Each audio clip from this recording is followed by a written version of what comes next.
तस्वीरें एक ऐसे थमे हुए किस्सों के पिक्चर्स होती है जिनसे जुड़े होते हैं हजारों जज्बात और लाखों एहसास। जब तस्वीरों की ट्रेन चलती है तो वो सारी पुरानी खट्टी मीठी बोगियों को साथ लेके आती है, जो बताती है कि ये ट्रेन कितनी दूर से, कितने सिग्नल्स और स्टेशन से गुजरकर यादों को रिजर्व टिकट पर लेकर आई है। और आज हम ऐसी ही तस्वीरों का सफर देखने जा रहे हैं जो शुरू हुई थी 1930 में इंदौर जंक्शन से। और इस सफर की शुरुआत की थी एक ऐसे शख्स ने जिन्होंने तमाम विकट परिस्थिति में भी जिंदगी को अपने उसूलों पर जिया है, जिन्होंने इंदौर में इस परिवार की नींव रखी। तस्वीर पर ये बैठे हैं कड़क पर उतने ही शांत स्वर्गीय श्री तुलसी राम जी, और उनके साथ में हैं उनके बड़े बेटे स्वर्गीय श्री मोती राम जी। वो वाकया याद आता है, जब मैं कोई गलती करता था या मस्ती करता था तो दादाजी मुझे बोलते थे, एक मुक्की देना। कभी मुक्की मारी नहीं, लेकिन वो डायलॉग जरूर देते थे और दौड़ते थे मुक्का बना के, जैसे बॉक्सर मारता है वैसे। या दादी जब मेरे साथ सोती थी तो हम लोग नीचे ज़मीन पर सोते थे, तो दादी एक शब्द जरूर बोलती थी। तो मैं बोलता, दादी ये क्या बड़बड़ा रही है? तो बोलती थी, धरती मेरी माता है, धरती मेरी पिता है, धरती मेरे गुरु देवता है, जय राम श्री राम सदगुरु तारक राम। तो जो उनके गुरु ने जो उनको मंत्र दिया था, वो मंत्र मुझे आज भी याद है। कहते हैं एक महिला के शिक्षित होने से एक पूरा परिवार शिक्षित होता है, और परिवार की मजबूत नींव रखने में भी उनका बहुत बड़ा हाथ होता है। पर यहाँ स्वर्गीय सक्कूबाई जी यानी श्री प्रदीप जी की दादी, जो कि कहने को तो भले ही अनपढ़ थी, पर परिवार की मजबूत नींव रखने में उनका सिर्फ हाथ नहीं बल्कि उनका त्याग, संघर्ष, संस्कार, दूरदर्शिता और पढ़ाई की अहमियत के प्रति उनकी जागरूकता थी। आज उनकी ही मेहनत का जनावड़े परिवार को मीठा फल मिला, हालात बदले और बेहतर कल मिला।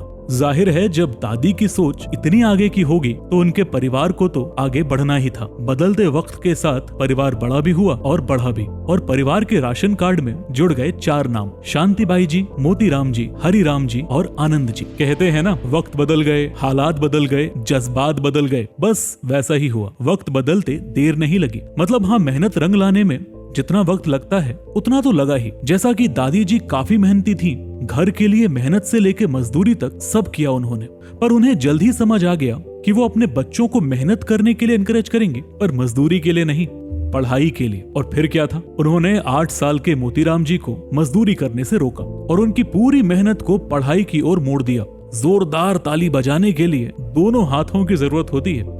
एक हाथ तो माताजी ने आगे रख दिया था, दूसरे हाथ की जिम्मेदारी थी मोतीराम जी की। और मोतीराम जी ने बचपन से ही जिम्मेदारियों से पीछे हटना नहीं सीखा। इसीलिए स्कूलिंग लेट होने के बावजूद अपने शार्प माइंड और कड़ी मेहनत की बदौलत स्वर्गीय श्री मोतीराम जी अपनी पढ़ाई न सिर्फ पूरी की बल्कि टॉप भी किया। कहते हैं अच्छा इंसान सही रास्ते पर आगे बढ़ता है, पर एक सच्चा इंसान उस रास्ते पर सभी लोगों को साथ लेकर चलता है। यूं तो मोतीराम जी की पहली जॉब एम्प्लॉयमेंट एक्सचेंज ऑफिस में लगी, लेकिन उन्होंने मेहनत करना नहीं छोड़ा और फिर सेंट्रल एक्साइज ड्यूटी में एज एन एसआई रिक्रूट हुए और अपनी मेहनत और ईमानदारी से सुपरिंटेंडेंट के पद पर पहुंचकर रिटायरमेंट ली।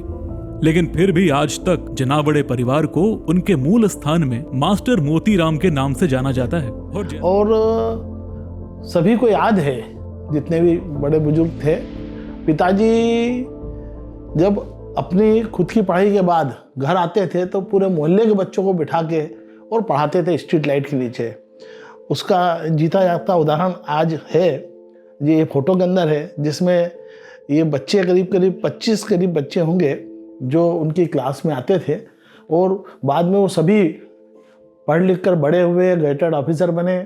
और इस तरीके से पापा अपनी पढ़ाई के साथ साथ शाम को 2-2.5 घंटे समय निकालकर समाज के सभी बच्चों को पढ़ाना, ये सब सिखाया। और इसी कारण मेरे पिताजी को हमेशा कोई भी हमको ये बोलना पड़ता था कि हम मोतीराम मास्टर के लड़के हैं। और जैसा कि मैंने पहले भी कहा था कि जनावड़े परिवार आगे भी बढ़ा और बड़ा भी हुआ, और इस परिवार को और आगे बढ़ाने के लिए परिवार में आए उषा जी, अभय जी, प्रदीप जी, स्वर्गीय दिनेश जी और मिलिंद जी। यूं तो ये 5 थे, पर जान सबकी एक दूसरे में बसती थी। और अब बारी आती है उनकी, जिनकी वजह से आप इस यादों की ट्रेन का सफर कर रहे हैं। कहते हैं ना, जिंदगी लंबी नहीं बड़ी होनी चाहिए। ये डायलॉग हूबहू सूट करता है इन पर। 4 शब्दों में कहूँ तो, काम ऐसा किए कि हुए नामदार, शौक ऐसा पाला जिसे देख के लोग कहे शानदार, परवाह नहीं कल की, जिंदगी आज में बिताते हैं, वाइल्ड लाइफ से प्यार है और नाम प्रदीप बताते हैं। कहते हैं शादी के बाद लोगों के सारे शौक खत्म हो जाते हैं। इस जोरदार जिंदगी वाले प्रदीप जी के पीछे एक ऐसा सपोर्ट सिस्टम है जिन्होंने न सिर्फ उन्हें सपोर्ट किया बल्कि हर नए चैलेंज के लिए मोटिवेट भी किया। उनकी वंडरफुल वाइफ श्रीमती सुमन जी। अब मैंने ये कुत्ते की जो दुनिया बसाई है, करीब करीब 1250 डिफरेंट डॉग के मॉडल्स मैंने इकट्ठे किए हैं। इसमें अंदर मुझे पूरा सहयोग सुमन का रहा है। साफ़ सफाई इसके जुम्मे है और रख रखाव इसके जुम्मे है, जो कि बखूबी करती है, कभी चिड़चिड़ाती नहीं है।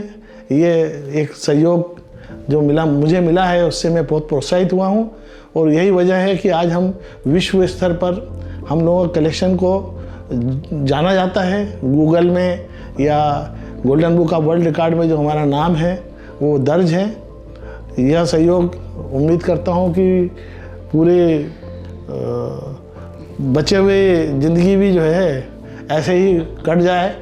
अब टाइम आ गया है उनकी एंट्री का, जिनके लिए ये ट्रेन स्पेशली बुलाई गई है, जिनके ऊपर अब आ गई है जनावड़े परिवार को आगे बढ़ाने और बड़ा करने की जिम्मेदारी। जब डैड इतने कूल हैं, तो बेटे को तो सुपर कूल होना ही था। प्रदीप जी और सुमन जी की जिंदगी में सुदीप का जन्म एक ऐसा पल लाया जिसने उन्हें पूरा कर दिया। सुदीप जो है हमारे जीवन में शादी के लगभग 9.5 साल बाद आया और यह जो समय था बहुत ही हम लोगों ने पैनिक तो था, परंतु एक के बाद एक जो कॉम्प्लिकेशंस हमें मेडिकल साइंस से पता लगते गए और उसको हम एक के बाद एक दूर करते गए। कई ऑपरेशंस सुमन के हुए।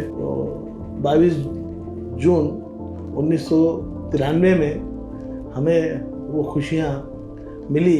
जैसा कि प्रदीप ने बताया कि सुदीप हमारे परिवार का में आया और कब वो बड़ा हुआ, आज वो इस लायक हो गया है कि आज हम उसके साथ एक और हमारे परिवार में एक और जोड़ने जा रहे हैं सदस्य को।